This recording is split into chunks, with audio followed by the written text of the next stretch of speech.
Oh, you're so cute.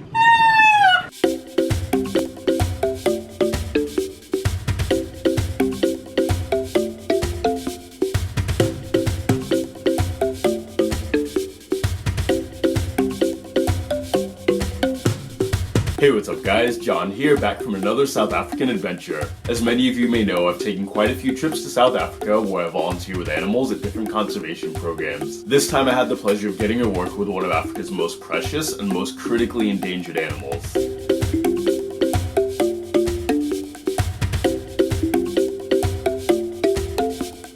This brand new program is brought to you by Volunteer Southern Africa, and it's called Living with Orphaned Rhinos. This is a program that I was really excited about for a long time because, for one thing, it's such a unique opportunity to get to work with rhinos. But the unfortunate thing is that these creatures are disappearing at a rate so fast that they could become extinct within the next 10 years. And the aim of this program is to help in the fight to saving these amazing creatures.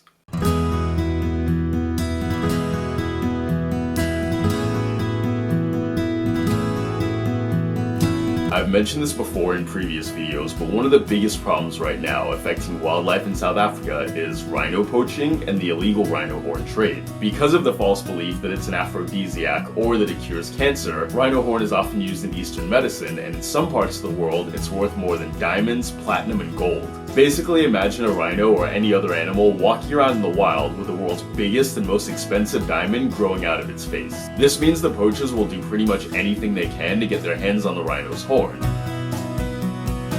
A lot of times they'll simply break into a place, hack off the rhino's horn with an axe, then leave it to die slowly and painfully. And since 2007, rhino poaching has increased by 5,000%. So providing a safe place for these creatures to grow and flourish, that's something that's needed now more than ever.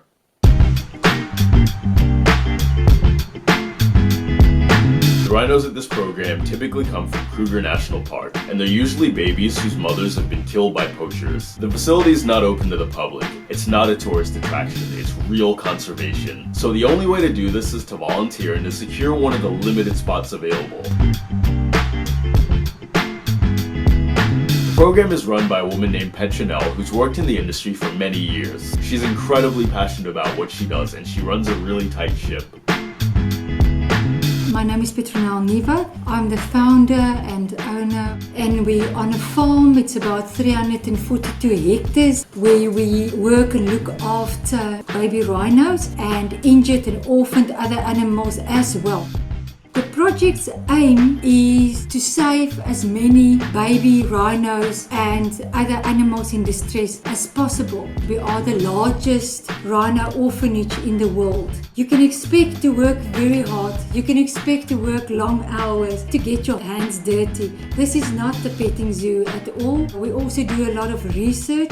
If I will sum it up to a specific person that comes here, they must be willing to commit with us. All of us is just working together to make it a better place for the rhinos in our care and for the other animals in our care.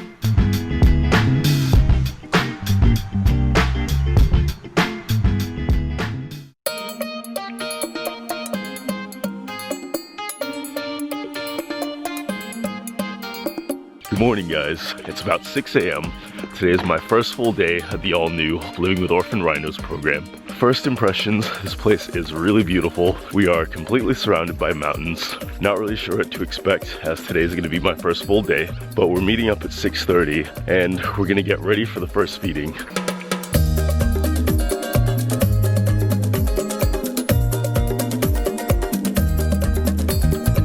As you can see, all the powdered milk that was made up last night is now being made up into liquid form.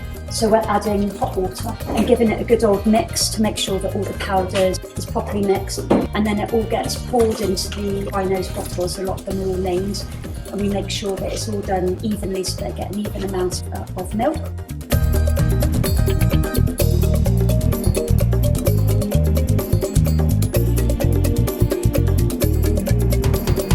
Rhinos are such interesting creatures. It's really fascinating because they're such big, strong animals, but they're still babies, so they behave like babies.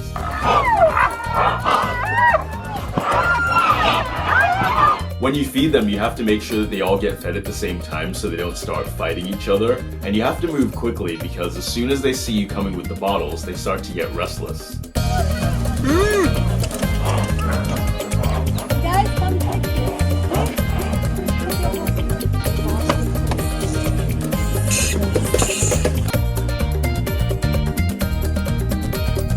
We finished the first feeding. Now we're cleaning the enclosures. It's the glamorous part of volunteering.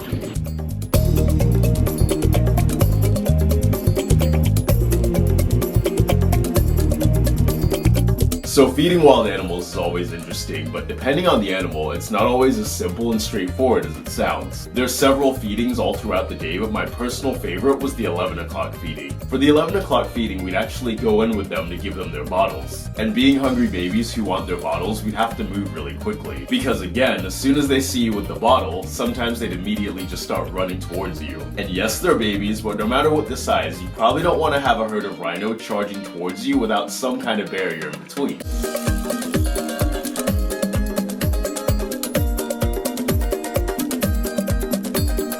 Inside the boma, there's a certain area where we'd have to stand to make sure that we're completely safe while feeding the babies. So we'd move quickly towards the gate, go inside, run to our spot, then they'd all come running for their bottles.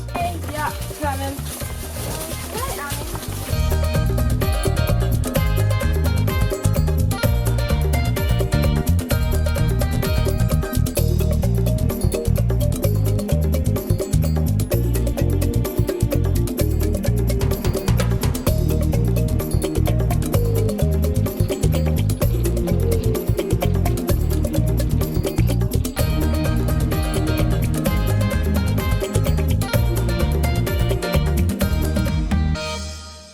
Today's been such a busy day. We've done 3 different feedings and I think we have a couple more left. We've cleaned the rhino enclosures. We've done a few more miscellaneous things here and there. It's a lot of work, but it's amazing. They need round-the-clock care. They need bottle feeding every few hours. They need attention. They need stimulation. And being able to be here with them and give them that, it's incredible.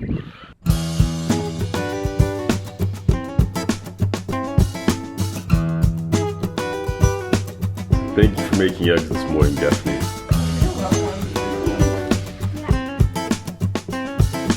As I've mentioned before in previous videos, whenever you do one of these projects working with animals, things can be unpredictable. So your job could be giving the rhinos a mud bath, or weighing them to see how much they've grown and track their progress.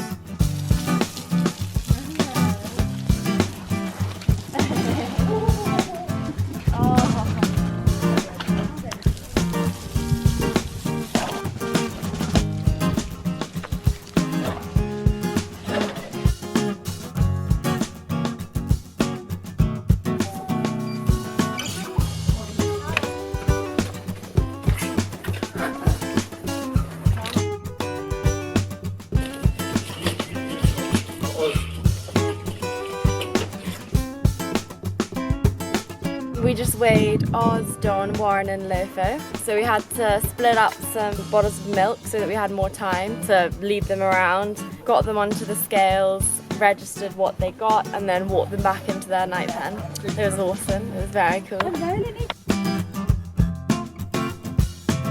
Hello.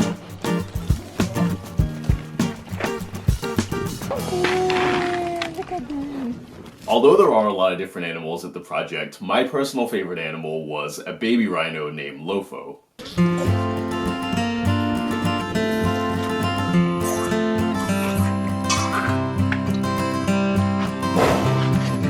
This was Lofo. He was brought in about 3 weeks ago. His mother was poached. He was trying to defend his mother and poachers used machetes, as you can see, to try to get him away as they were stealing her horn.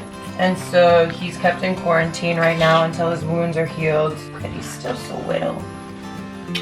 Since he's still recovering, but not 100% yet, he's not strong enough to be with the other babies. But being such a loving and social creature, he sometimes gets sad and lonely when he's by himself. Oh, you're so cute. It breaks my heart every day.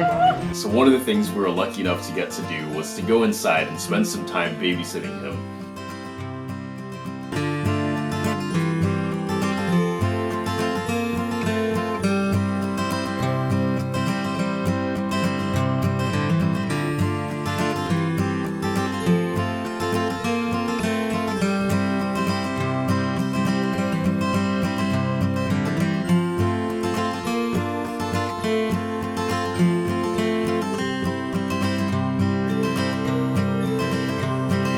He He also got regular visits and treatments from the vets who would come by and clean his wounds, just make sure that he's healing the way that he's supposed to.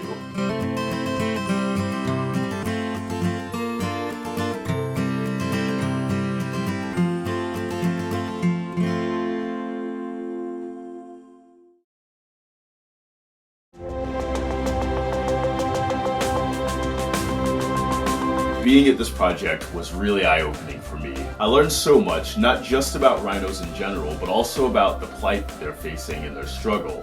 It's heartbreaking seeing a baby rhino like Lofo, whose mother was brutally murdered, and knowing that this type of thing happens several times every single day. And it's horrifying to know that if things don't change, these animals might not be around in just a few short years. This is why a project like this is so important, and the work that you're doing really does make a difference. When you come and you give your time to volunteer with these animals, you're directly helping in the fight to bring these animals back from the verge of extinction. This is something you can walk away from truly knowing in your heart that you've done something good, you've done something meaningful, because this is real conservation, and I'm so proud to be able to say that I've done this.